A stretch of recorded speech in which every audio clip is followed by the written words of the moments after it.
There is a certain amount of time that we have to spend before that looking at the tablet. This is one of the world's greatest treasures. The Gilgamesh Dream Tablet dates back 3,500 years from the days of the old Sumerian civilization. Buried beneath the sands for millennia, a secret waited, not treasure, not gold, but something far more valuable, a truth about what it means to be human. And one man has spent his entire life decoding it. Andrew George, the world's leading expert on Mesopotamia, has a warning for us. A message so urgent, he says, There are various different languages from the ancient Near East, and especially from Iraq and from Mesopotamia. And I thought that today I would introduce to you a couple of texts. Before I die, please listen. What did he uncover in those ancient tablets? And why does it matter now more than ever? The answer will change the way you see life, death, and everything in between. Before he dies, Andrew George wants to share what the ancient world tried to leave for us, and once you hear it, you'll never forget it. The discovery that changed everything. December 3rd, 1872, London, the British Museum. A self-taught scholar named George Smith holds a clay fragment in his trembling hands. What he's reading can't be real. A flood story older than the Bible, older than anything they knew. Smith, who had started his career as an engraver's apprentice, had taught himself cuneiform by studying the museum's collections during his lunch breaks. Now, he was about to shake the foundations of biblical scholarship. When he presents his findings to the Society of Biblical Archaeology, the room falls silent. Victorian England is stunned. Everything they believed about the origins of civilization was wrong. Prime Minister William Gladstone himself was so intrigued that he personally attended Smith's lectures.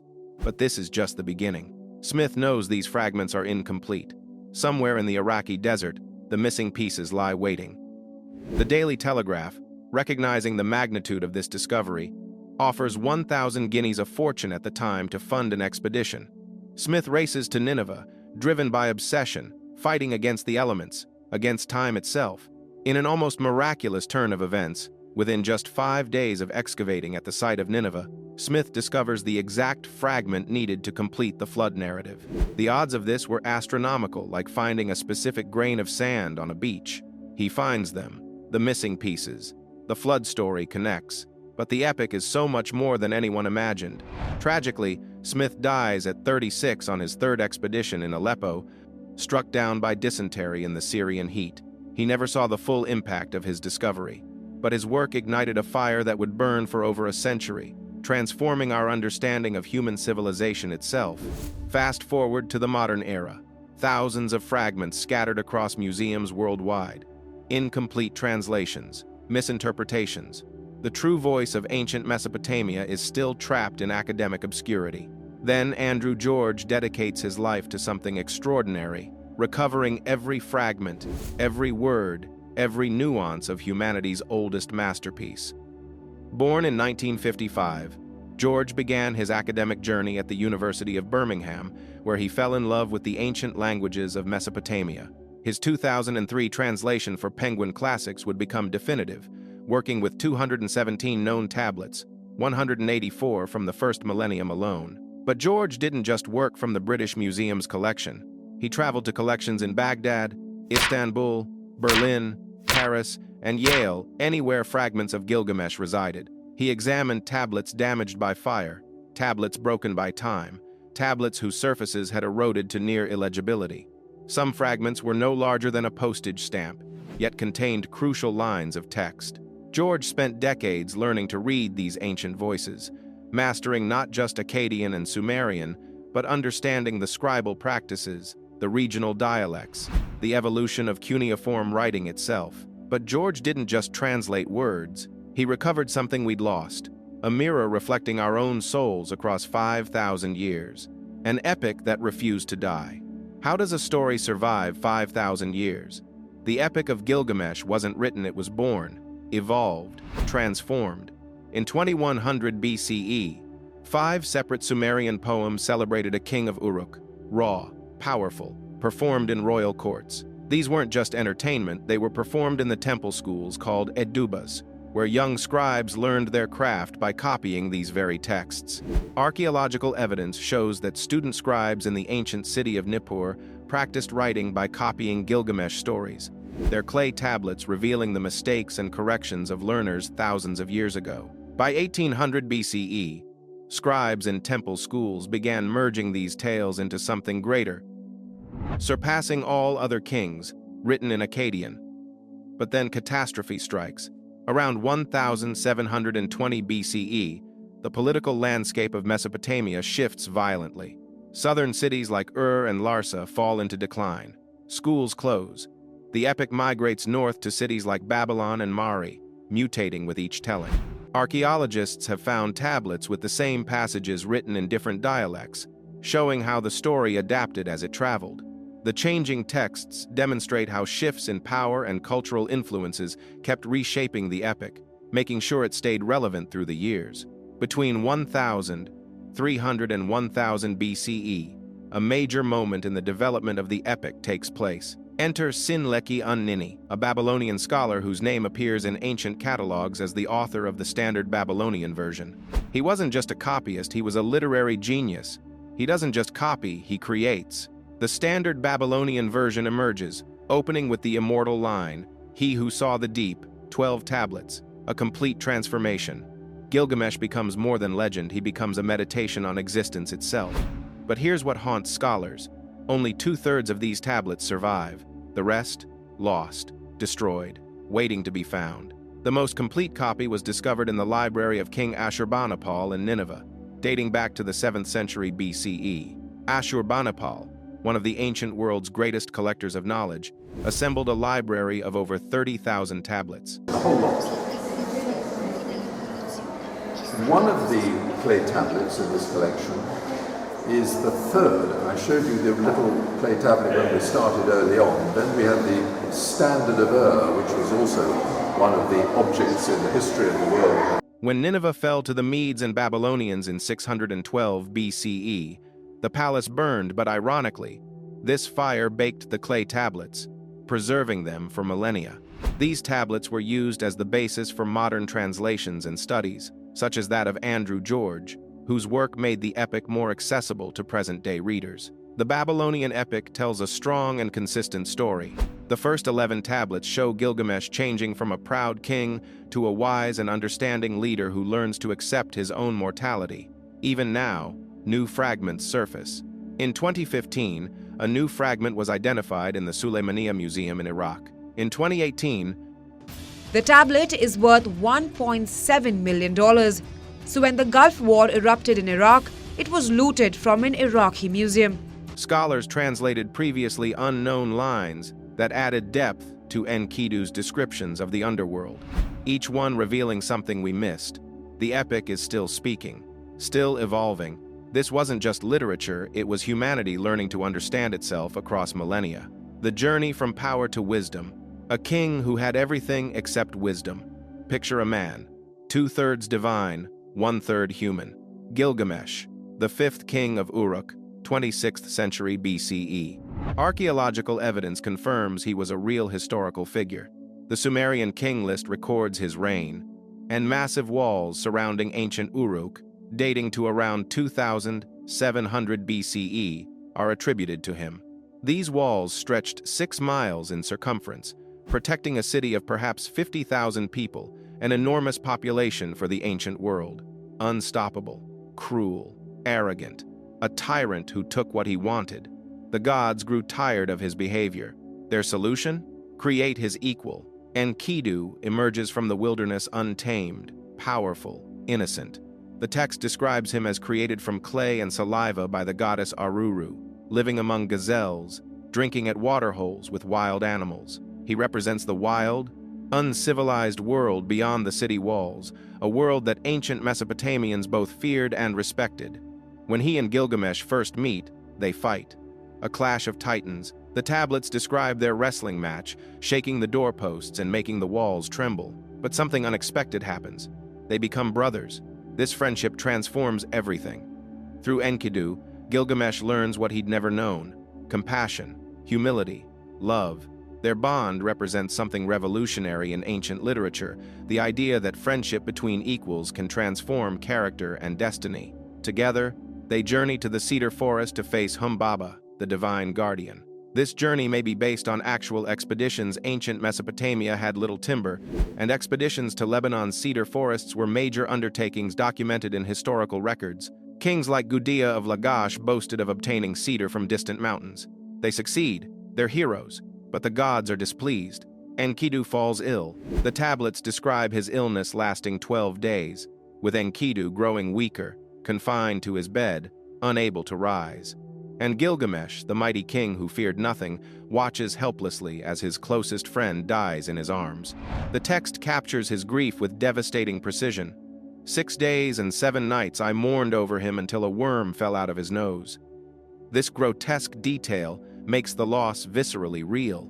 For the first time, Gilgamesh understands. Death comes for everyone, even him. Consumed by terror and grief, he embarks on an impossible quest to find Utnapishtim, the only human granted immortality after surviving the Great Flood. Utnapishtim's flood narrative parallels other ancient flood stories, suggesting a shared cultural memory possibly rooted in real catastrophic flooding events in Mesopotamian history. Archaeological evidence shows that ancient Mesopotamian cities were indeed destroyed by massive floods multiple times throughout history. He crosses wastelands. The text describes him traveling through the darkness of the Mashu Mountains, through a tunnel where no light penetrates, a journey of 12 double hours in complete darkness. He meets Siduri, the tavern keeper at the edge of the world, who doesn't recognize him. This king is now dressed in animal skins, his face haggard, looking more like a wanderer than royalty. Battles demons, pushes himself beyond all limits. When he finally reaches Utnapishtim across the waters of death, he receives a test. Stay awake for 6 days and 7 nights. He fails. He falls asleep almost immediately, and Utnapishtim's wife bakes a loaf of bread each day to prove how long he slept. 7 loaves, each in progressive stages of staleness. The message is brutal and clear. You cannot escape what makes you human. Here's the twist. This isn't a tragedy, it's a revelation. Before leaving, Utnapishtim tells Gilgamesh about a plant at the bottom of the ocean that can restore youth. Gilgamesh dives deep and retrieves it. But on his journey home, while bathing in a pool, a serpent steals the plant and slithers away, shedding its skin, gaining the renewal that Gilgamesh sought. Even this final hope is taken from him. Gilgamesh returns to Uruk transformed. No longer seeking immortality, he builds walls not to keep death out, but to protect something greater: civilization, legacy, meaning. The tablets describe him showing these walls to the boatmen who accompanied him, asking him to inspect their foundation, to see how they were made. The lesson? True immortality isn't living forever. It's the impact you leave behind. Enkidu didn't just change Gilgamesh, he completed him. Their bond shows us that we're not meant to journey alone. Love transforms us. Loss shapes us. Both are necessary. The epic presents what may be literature's first great friendship between equals, predating Greek tales of Achilles and Patroclus by over 1,000 years. This wasn't just a literary device. Ancient Mesopotamian culture placed enormous value on friendship and loyalty, documented in countless letters and legal texts of the period. In the epic, a tavern keeper named Siduri tells Gilgamesh words that have echoed through millennia. Fill your belly, dance and be merry, feast and rejoice. Let your clothes be clean. Wash your head, bathe in water, gaze on the child who holds your hand. Let your wife enjoy your repeated embrace. Don't waste life chasing the impossible. Embrace the moment. This 4,000-year-old wisdom sounds remarkably like modern mindfulness because truth is timeless. Gilgamesh begins as a king defined by strength. He ends as a leader defined by understanding. Real leadership isn't about domination, it's about empathy, responsibility, and accepting human limits. This transformation mirrors real historical changes in Mesopotamian kingship. Early Sumerian city-states were often ruled by warrior kings, but by the time of Hammurabi, 1810 to 1750 BCE, successful rulers were expected to be lawgivers, builders, and providers for their people, not just conquerors. Andrew George didn't spend his life on this epic for academic glory. He did it because he believes we've forgotten something crucial. In a 2014 lecture at the British Museum, George emphasized that the epic addresses the fundamental human condition, our awareness of mortality, and our search for meaning. We live in an era obsessed with conquering death through technology, achieving power through control, avoiding pain at all costs, and chasing immortality through fame, fortune, and followers. Silicon Valley billionaires fund longevity research, seeking to extend life indefinitely. Social media creates an illusion of digital immortality through archived posts and profiles. We pursue success and status, believing they'll shield us from life's fundamental realities. The Epic of Gilgamesh tells us, "You're looking in the wrong direction. Wisdom comes from accepting life's fragility. Strength comes from vulnerability. Meaning comes from connection. Legacy comes from what you give, not what you take. Before I die, please listen." George uses this phrase with urgency because he knows something we often forget. Time is running out. Not just for him, for all of us. At 68 years old, Professor George, now based at SOAS University of London, has dedicated over 4 decades to this work. 4 decades of deciphering clay fragments no larger than a coin. 4 decades of piecing together a puzzle scattered across continents. 4 decades of breathing life back into voices that had been silent for millennia. He's dedicated his life to ensuring this 5,000-year-old conversation doesn't end. But here's the thing, the epic can't speak if no one listens. Previous translators imposed modern interpretations onto ancient texts. Early Victorian translations softened the epic's raw edges, making it more palatable to 19th century sensibilities. Some scholars even tried to find Christian allegories in the text, forcing biblical parallels where none existed. They viewed ancient Mesopotamia through the lens of their own prejudices, treating it as a primitive precursor to Western civilization, rather than a sophisticated culture in its own right. George did the opposite. He approached the tablets with humility and respect. He learned Akkadian and Sumerian so thoroughly that he could hear the original voices not as echoes, but as living speech.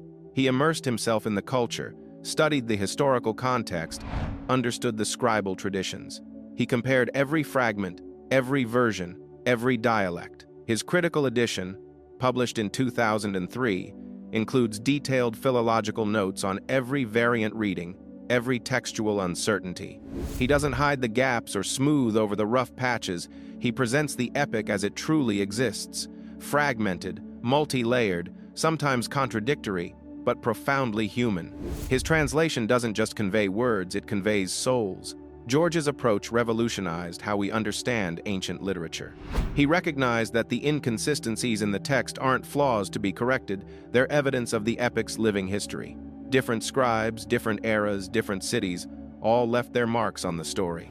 By preserving these variations rather than erasing them, George allows us to see the epic as a conversation spanning centuries, with each generation adding its voice to the chorus. This is literature as a living tradition, not a dead monument. When you read George's Gilgamesh, you're not reading about ancient Mesopotamia. You're reading about yourself, your fears, your hopes, your questions about death, purpose, and what it all means. George has said in interviews that every generation needs to rediscover Gilgamesh for themselves to find their own questions reflected in its ancient lines. It bears a portion of the Epic of Gilgamesh. Distinctive for its wedge-like cuneiform impressions, the tablet contains sections of a Sumerian epic. He's watched readers from Tokyo to Toronto, from teenagers to retirees, connect with Gilgamesh's journey. He's seen the recognition flash across their faces the moment they realize this ancient king's struggles mirror their own. The grief is the same, the fear is the same, the longing for meaning is the same. But George understands something crucial. His work is not just about the past, it's about creating a bridge to the future. Every translation ages, languages evolve, cultural contexts shift. What resonated with Victorian readers might not speak to digital natives, yet the core truths remain eternal. George's meticulous scholarship ensures that future translators will have the tools they need to reinterpret the epic for their own time. His detailed commentaries, his linguistic analyses, his cataloging of every known fragment, this is the infrastructure that will keep the epic alive for another century, another millennium. Here's what's remarkable. Scholars still find new tablets, new fragments. The epic is not a closed book, it's still being written, still revealing itself. In 2011, A previously unknown tablet fragment surfaced in the Suleymaniye Museum in Iraqi Kurdistan, acquired from a smuggler who had no idea what he possessed. It contained 20 new lines, describing the cedar forest in unprecedented detail. The forest sang like a symphony. Monkeys chattered from the branches. Exotic birds called out in a cacophony of life. This wasn't just decoration. It transformed our understanding of how ancient Mesopotamians viewed the natural world, showing a reverence and attention to detail we hadn't recognized before. In 2015, another fragment added new dimensions to Humbaba's character, making him less a simple monster and more a tragic guardian doing his duty. In 2019, scholars announced they'd identified fragments in the British Museum's collection that had been mislabeled for over a century sitting in storage, their significance unrecognized, waiting for someone with George's expertise to recognize what they truly were. The epic continues to grow, to reveal itself. Just like Gilgamesh himself, the story refuses to die. And this is why George's urgency makes sense. Every fragment that surfaces needs someone who can read it, contextualize it, integrate it into our understanding. Without scholars who dedicate their lives to mastering these ancient languages and texts, these fragments remain silent. The conversation ends. George's work ensures that when these fragments surface, we can understand them. We can add them to the conversation that started 5,000 years ago and continues today. His detailed commentaries and linguistic expertise make it possible for other scholars to build on his work, ensuring the conversation continues even after he's gone. He's training a new generation of Assyriologists, passing on not just knowledge but passion, the belief that these ancient voices matter, that they have something vital to teach us. This is why he says, "Before I die, please listen," because once a generation loses touch with its past, that connection is almost impossible to rebuild. Languages die, knowledge is lost. The tablets themselves are fragile, some are crumbling, some are in war zones, some are in private collections where scholars can't access them. Every year that passes increases the risk that we'll lose pieces of this puzzle forever. George isn't being dramatic, he's being realistic. The window of opportunity to fully recover and understand the Epic of Gilgamesh is finite, and the lessons it contains about mortality, friendship, leadership, meaning are lessons we desperately need to hear. The Epic of Gilgamesh survived 5,000 years of chaos so it could land here in your hands, not to comfort you, but to wake you up, because time is running and every second is slipping into history. Gilgamesh learned too late that immortality isn't living forever, it's living in a way that truly matters. So the question isn't, will you die? You will. The real question is, will anything you build stay standing? You've just heard the message ancient kings, scholars, and warriors carried across millennia. Now it's your turn to decide, do you want to be remembered or forgotten?